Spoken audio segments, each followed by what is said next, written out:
छत पर PU paint करने के लिए हमें काफ़ी मशक्क़त या मुश्किलों का सामना करना पड़ता है। उसकी वजह ये है कि एक तो प्रॉपर हाथ नहीं चल पाता, दूसरा उसकी जो फिनिशिंग है वो वैसी नहीं आ पाती जितना कि हमने जो हम डोर या कोई भी ऑब्जेक्ट अगर हम नीचे ज़मीन पे या अपनी हाइट के लेवल पे रख के जब हम करते हैं तो जो फिनिशिंग उसमें आती है वो सीलिंग में नहीं आती। लेकिन मैं जितनी भी साइट हम लोग करते हैं, हमारे जो पेंटर हैं वो बहुत ही अच्छी फिनिशिंग देते हैं सीलिंग पे भी। उसका रीज़न ये रहता है कि उन लोगों को वो स्किल्ड पेंटर होते हैं, अच्छा काम करते हैं। ये जो आप देख रहे हैं हमने रिपेयर इसमें भरी है और अब हम इसके ऊपर सिलर लगा रहे हैं। मैं आपको इसकी पूरा प्रोसेस बता दूंगा, लेकिन मैं आपको इसका स्टेप बाय स्टेप करके नहीं दिखाऊंगा। उसका रीज़न ये है कि स्टेप्स तो मैं कई बार दिखा चुका हूँ। ये साइट हमारी रायबरेली में है। अगर आप रायबरेली में काम करवाना चाहते हैं तो आसिफ जी का नंबर मैंने डिस्क्रिप्शन बॉक्स में दिया हुआ है। आप मेनली हमें जो प्रॉब्लम आती है सीलिंग में लेकर रिपेयर में कर सकते हैं। आपने अभी पीछे देखिए हमने किस तरह से रिपेयर की है। बहुत ही अच्छी फिनिशिंग के बहुत ही अच्छी फिनिशिंग लाने के लिए या रखने के लिए आपको जो रिपेयर है उसको प्रॉपर करना होगा।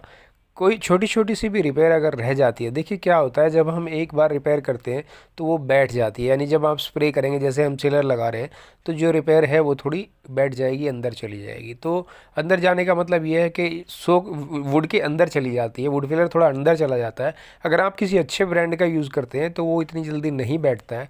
लेकिन ये वुड फिलर जो आम वुड फिलर हम लोग ले लेते हैं वो बैठ जाता है। इसलिए हमें एक बार जब हमने मरम्मत की है, रिपेयर की है, उसके बाद फिर हम स्प्रे करते हैं तो स्प्रे के बाद भी हमें फिर से करनी है।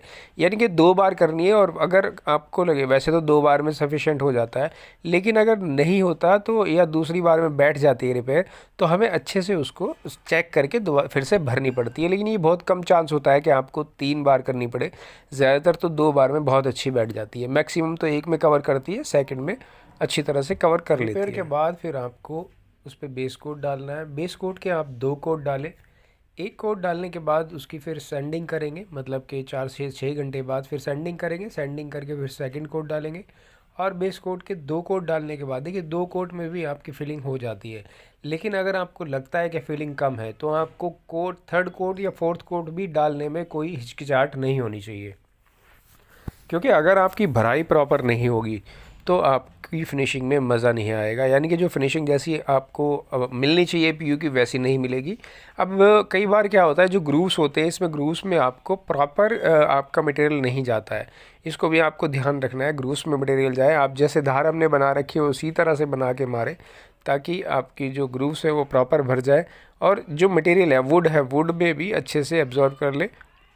हमने जो हवा का प्रेशर है वो पूरा खोल रखा है और जो हमारा मटेरियल है उसको हमने कम कर रखा है। उसकी वजह यह है कि जब वो तेज़ी के साथ जाके वुड से टकराता है, वुड से लगता है, तो वुड उसको ग्रिप कर लेती है, वुड के अंदर तक चला जाता है मटेरियल। क्योंकि जो चमक आती है, जो फिनिशिंग आती है, वो मटेरियल से ही आती है, ना कि पीयू पीयू जब अगर आप एक ही कोट डालेंगे तो वैसा पीयू तो नहीं होगा ना जैसा कि हमें चाहिए, तो या जैसी पीयू की फिनिशिंग होती है। तो जो मटेरियल है वो हमारा प्रॉपर जाना चाहिए वुडन पे। जैसे आप हमारी वीडियो में देख रहे हैं, हम इसके ऊपर सिलर का कोट डाल रहे हैं। तो ये कोट हम 3 से 4 भी डाल सकते हैं, 2 भी डाल सकते हैं। 2 में अगर भराई हो जाती है तो, अगर 2 में भराई नहीं होती तो आपको तीसरा भी डालना पड़ेगा। और अगर उसमें भी आपको लगता है कि कुछ कमी है तो आपको फोर्थ भी डालना पड़ेगा। भराई जब तक पूरी ना हो तब तक आपको डालते डालते ही रहना पड़ेगा। उसकी वजह ये होती है कि अगर आप 2 कोट डाल रहे हैं, एक्चुअली क्या होता है कि जो पेंटर होते हैं, अगर जो स्प्रे कर रहे हैं, वो पेंटर अगर स्किल्ड है तो वो, यानी कि अच्छा कारीगर है, तो वो ज़रूर से अच्छा पेंट कर देगा, मतलब उसकी फिनिशिंग अच्छी आ जाएगी। लेकिन अगर आपने लेकिन अगर हमारा कोई पेंटर भाई अभी सीख रहा है तो उससे उतनी अच्छी फिनिशिंग नहीं आएगी। तो यही कुछ कारण थे जिसकी वजह से हमारी जो फिनिशिंग है वो प्रॉपर नहीं आती है। आप जब भी पीयू करें फ्यूचर में तो आप ज़रूर से इन बातों का ध्यान रखें। एक तो रिपेयर मैंने आपको बताई, दूसरा मैंने भराई आपको बताई, तीसरा एयर का प्रेशर जो है, एयर का प्रेशर मैंने आपको बताया, और मटेरियल कितना छोड़ना है वो मैंने आपको बताया। तो इस वीडियो के रिगार्डिंग अगर फिर भी आपका कोई सवाल है, क्वेश्चन है, तो आप ज़रूर से मुझे डिस्क्रिप्शन बॉक्स में पूछ सकते हैं। और इंस्टाग्राम पे भी अगर आप चाहें तो घर पेंटिंग नाम से मेरा हैंडल है इंस्टाग्राम पे, आप इंस्टाग्राम पे आके वहाँ पर मुझे फॉलो कर सकते हैं। उसके बाद मुझे आप डीएम कर सकते हैं, आप मुझे इंस्टाग्राम पे डीएम कर सकते हैं। डीएम करेंगे तो मैं ज़रूर से आपको उसका जवाब दूंगा। मैं उम्मीद करता हूँ ये वीडियो ज़रूर से आपको पसंद आई होगी।